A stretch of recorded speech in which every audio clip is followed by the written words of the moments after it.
So the STREAM Lab stands for Stream Research, Education, and Management Lab. We take a lot of classes out here and kind of help them understand how to manage streams. 2009-10, we got money from the state to do a restoration project here. Upstream, we got the cows out. From here down, we actually sloped banks back that were vertical and 5-foot eroding banks. And then downstream, we built inset floodplains. But the whole point of the restoration was to reduce sediment going into the creek because the creek is impaired for sediment.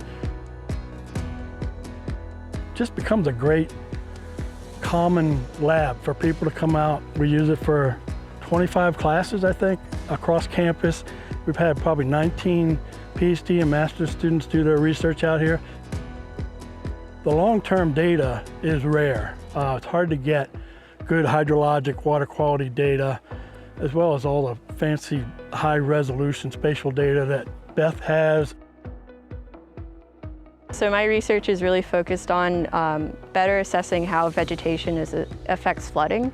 So specifically how it's obstructing flow and introducing friction into the system. So with the drone LiDAR system, we can fly all of Streamlab, and then it gives us really accurate vegetation height. And then with that data, I can import it into a flood model and do simulated results. We have a bunch of field sensors out, and then we can compare field measured data to the model data.